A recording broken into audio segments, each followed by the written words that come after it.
C'est un lieu de rassemblement forcé. En fait, ce qui est étrange, c'est peut-être ça que je trouve encore intéressant, c'est que la manière comment les villes sont aménagées aujourd'hui, on choisit les lieux qu'on fréquente ou généralement on se situe dans des espaces parce qu'on a décidé d'aller dans un endroit. Bon, il y a les lieux de travail, etc. Mais le métro, c'est encore un lieu de transit et de rencontre où on fréquente des gens qu'on ne fréquenterait pas autrement.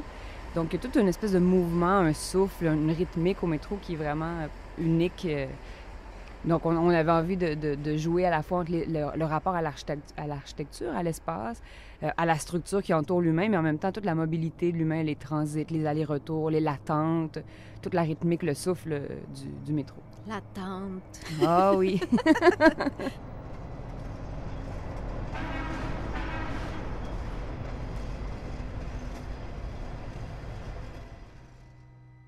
Découvrir le décor arrière du métro, découvrir les infrastructures qui le font fonctionner, c'est assez fascinant. On était un peu comme des enfants, de tout d'un coup avoir le droit de rentrer dans la salle des machines. On s'est retrouvés sous un escalator, donc les escaliers roulants, on s'est retrouvés en dessous pour voir la mécanique à l'inverse. Donc c'est toujours le point de vue renversé. De marcher dans les rails du métro, ça a été pour toute l'équipe là, vraiment un moment assez fascinant parce qu'on se disait, bon, ben, c'est cet endroit où on n'a jamais le droit d'aller. Tout d'un coup, on était dans le tunnel en train d'assister à la soudure des rails. Moi, j'ai eu la chance dans le développement du projet de visiter aussi la salle de contrôle. C'est un lieu aussi, le centre névralgique où tout le métro est opéré, à partir d'où tout est opéré. C'est vraiment comme dans les films, un peu, là, une espèce de salle, le cerveau central du métro. Donc ça, pour moi, ça a été vraiment révélateur. Puis on dirait que ça a teinté le film. On a eu le sentiment aussi de la machine. C'est aussi comme une bête. Il y a quelque chose qui appartient à sa... C'est comme une vie autonome. On est dans le métro, mais le métro respire par lui-même, est animé 24 heures sur 24, 365 jours par année. Et donc, il y a quelque chose comme une vie qui lui appartient. Et ça l'a comme teinté l'approche qu'on a eue sur le film aussi. De pouvoir rentrer sous terre puis d'être expulsé complètement à l'autre bout de la ville, puis de se retrouver dans une communauté aussi, de se retrouver comme dans un petit noyau.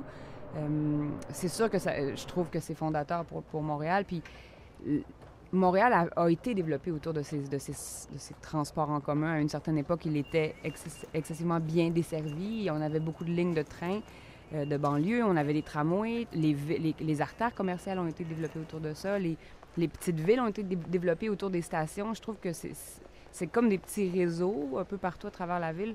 C'est ça que ça me dit que le métro est essentiel pour nourrir Montréal puis permettre l'échange aussi entre les communautés. Pourquoi vous avez fait le choix de le présenter en noir et blanc, votre film? Oui, c'est une bonne question. D'ailleurs, il y a des gens dernièrement qui m'ont parlé Ils m'ont dit, c'est beau, mais c'est décevant parce que le métro est tellement teinté de couleurs, puis son image de marque est vraiment liée aux couleurs très d'époque, là, le bleu très saturé, puis bon, toutes les couleurs, les oranges, oui.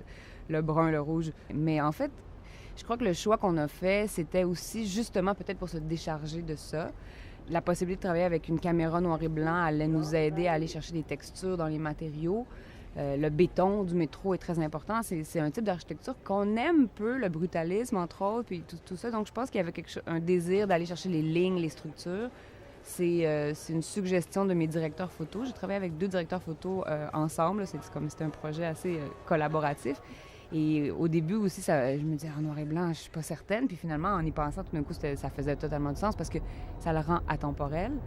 Ça nous permet d'être dans le métro qu'on connaît, mais d'être aussi dans n'importe quel lieu qu'on connaît pas. Ça nous donne tout un autre regard sur ce lieu qu'on voit au quotidien.